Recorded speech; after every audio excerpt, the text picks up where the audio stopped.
வணக்கம். Welcome to mister review channel. நான் பார்த்த படங்கள் அப்படிங்கிற டாப்பிக்கில் நாம் இன்றைக்கி பார்க்கக்கூடிய திரைப்படம் டைரக்ஷன் அண்டு ரிட்டன்.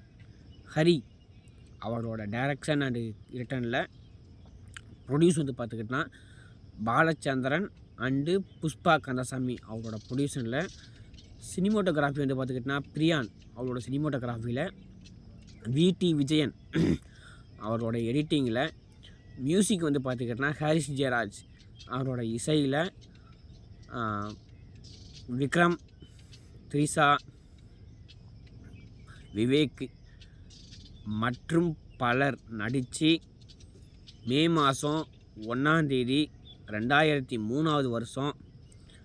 161 நிமிடங்கள் ஓடக்கூடிய திரைப்படமாக வெளிவந்த சாமி, அந்த படத்தை பற்றி பேச போகிறோம். இந்த படத்தை பார்க்க போகிறதுக்கு முன்னாடி இந்த படத்தோட வெற்றி விழாவில் நம்ம சூப்பர் ஸ்டார் ரஜினிகாந்த் சார் பார்த்துக்கிட்டோன்னா ஒரு டைலாக் சொல்லியிருப்பா. அப்படி அடுத்த சூப்பர் ஸ்டார்னால் அது விக்ரம் தான். இந்த படத்தை நான் மிஸ் பண்ணிட்டேன். நான் ரொம்ப ஆசைப்பட்ட படம்.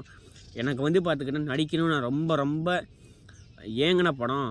அப்பேற்பட்ட படத்தில் பார்த்தா நடிக்காமல் போயிட்டேனே அப்படின்னு நான் ரொம்ப மிஸ் பண்ணுறேன். இந்த கதையை ஹரி என்கிட்ட சொல்லியிருக்கலாமே அப்படின்னு நான் ரொம்ப ஏங்கின படம் அப்படின்னு நம்ம சூப்பர் ஸ்டார் ரஜினிகாந்த் சார் சொல்லியிருக்கா. அப்படி அடுத்த சூப்பர் ஸ்டார்னால் அது பார்த்துக்கிட்டோன்னா சியான் விக்ரம் தான் அப்படின்னு சூப்பர் ஸ்டார் சொல்லியிருக்கா. அப்படி அந்த அளவுக்கு பார்த்துக்கிட்டோன்னா இந்த படம் பார்த்துக்கிட்டோன்னா ஒரு கமர்ஷியல் ஹிட்டான படங்க. இந்த படம் ஒரு நேர்மையான போலீஸ் அதிகாரிக்கும் ஒரு வில்லனுக்கும் நடக்கிற கதை தான். படம் பார்த்துக்கிட்டோன்னா முழுக்க திருநெல்வேலிக்கும் நடக்கிற மாதிரி காட்டியிருப்பாங்க. ஆனால் செட்டு ஃபுல்லாகவே பார்த்து சென்னையில் போட்டு எடுத்துருக்காங்க. அந்த அளவுக்கு தான் நமக்கு தெரிஞ்சிச்சு.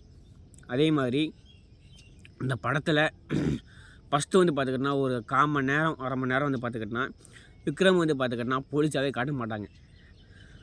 ஒரு ரவுடி மாதிரி காட்டுவாங்க. யூனிஃபார்ம் போடாமல் மப்டியிலேருந்து வேலை பார்க்குற மாதிரி பார்த்தோன்னா ஒரு ரவுடி மாதிரி காட்டுவாங்க.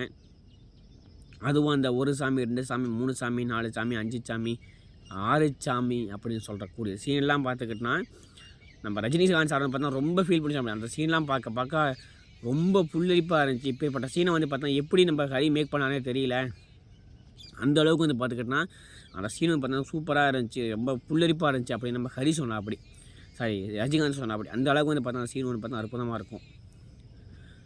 இவர் போலீஸாக ஏற்றுக்கிட்டதுக்கு அப்புறம் அந்த ஊரில் நடக்க தப்பெல்லாம் இப்போ லஞ்சம் வாங்கிட்டு அவர் தப்பெல்லாம் கேட்டா அப்படி இவர் பார்த்தா ஏன் லஞ்சம் வாங்குறா அப்படி அந்த லஞ்சம் வாங்குறனால ஊருக்கான யூஸு, லஞ்சம் வாங்குற பணத்தை அவர் என்ன பண்ணுறா அப்படி ஏது பண்ணுறா அப்படிங்கிறதையும், அந்த வில்லனுக்கும் பெருமாள் பிச்சைக்கும் ஊருக்கும் நடக்கக்கூடிய ஈகோ கிளாஸ், அந்த கிளாஸில் கடைசியில் யார் வின் பண்ணால், அந்த கிளாஸ் எதனால் வந்துச்சு அப்படிங்கிற படத்தோட மீதி கதை.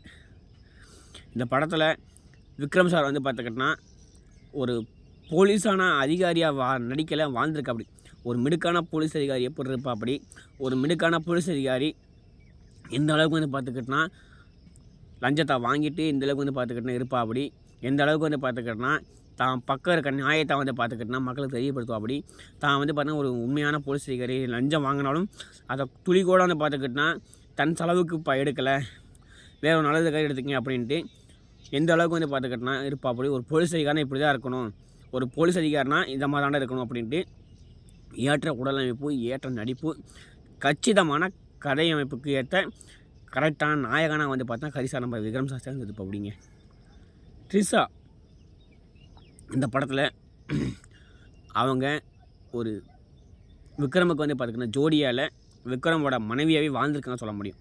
அந்த அளவுக்கு பார்த்தீங்கன்னா விக்ரமுக்கும் அவங்களுக்கும் தோண கெமிஸ்ட்ரி பார்த்தா சூப்பராக இருக்குங்க. அவங்க வரக்கூடிய சீன் எல்லாமே பார்த்துக்கிட்டோன்னா ஒரு ஐயராத்து பொண்ணாக வந்தாலும் அதை ஏற்றுக்கிட்டு ஒரு உண்மையான ரியலான ஐயராத்து பொண்ணு எந்த அளவுக்கு இருப்பாங்களோ அதே மாதிரியே பார்த்துக்கிட்டோன்னா ஏற்று நடிச்சிருப்பாங்க, வாழ்ந்துருக்காங்க இந்த படத்தில். எல்லாத்துக்கும் மேலே வில்லன் சனிய சகடை விக்ரமை பார்த்துக்கிட்டோன்னா ஃபஸ்ட்டு பார்த்தீங்கன்னா பார்க்கும்போது ஒவ்வொரு சீன்லேயும் பார்த்துக்கிட்டா நீ என்ன ஜாதின்னு கேட்கும்போது விக்ரம் அதை தட்டி கழிக்கிறக்கும் அவன் நம்ம ஜாதிக்காரதாலே அப்படின்ட்டு சொல்லி அவன் காது ஆடினதை பார்த்தியா, அவன் காது அடித்து பார்த்தியா அப்படிங்கிறதையும் எந்த அளவுக்கு வந்து நோட் பண்ணியிருக்காரு அப்படிங்கிறதையும் வில்லனுக்கே உண்டான ஒரு தனி தோரணையில் இருப்பாப்படி. அந்த அளவுக்கு வந்து பார்த்தோன்னா வில்லனாக மிரட்டியிருப்பாப்படி நம்ம பிச்சை, பெருமாள் பிச்சை. படத்தோட இசை ஹரிஷ் ஜெயராஜ். படத்தில் வரக்கூடிய எல்லா பாட்டுமே ஹிட்டு அப்படின்னாலும் இன்றைக்கும் வந்து பார்த்துக்கிட்டு இந்த படத்தோட ஓப்பனிங் சாங் திருநெல்வேலி அல்வாடா சாங்கு, இந்த கல்யாணம் தான் கட்டிக்கிட்டு ஓடி போகலாமா சாங்கு, அதுபோக இன்றைக்கும் பல ரீல்ஸ் கப்பிள்ஸோட 2K கப்பிள்ஸோட அந்த ரீல்ஸ் முகத்தில் வரக்கூடிய இது நானா சாங் படத்தில் வரேன் நான் இது சமயம் உன் சமையல் அந்த பாட்டை அந்த இதெல்லாம் வந்து பார்த்தா இன்றைக்கும் வந்து பார்த்தா ட்ரெண்டிங்கில் இருக்குது. எப்போ 2023 கிட்டத்தட்ட 21 வருஷம் ஆகி போச்சு இந்த படம் வந்து. இன்றைக்கி வந்து பார்த்தீங்கன்னா அந்த சாங்காக ட்ரெண்டிங்கில் இருக்குதுன்னா ஹரிஷ் ஜெயராஜ் எந்த அளவுக்கு வந்து பார்த்தீங்கன்னா அந்த பாட்டை இலச்சி கொடுத்து பார்த்து தெரியும் உங்களுக்கு. படத்தோட ஒளிப்பதிவு வந்து பார்த்துக்கிட்டோன்னா கதைக்கு ஏற்ற மாதிரி விறுவிறுப்பாக இருக்கும். கதைக்கு ஏற்ற மாதிரி விறுவிறுப்பாகவும் அந்த திருநெல்வேலியோட இதை வந்து பார்த்துக்கிட்டோன்னா அப்படியே வந்து பார்த்தா காட்டியிருப்பாங்க.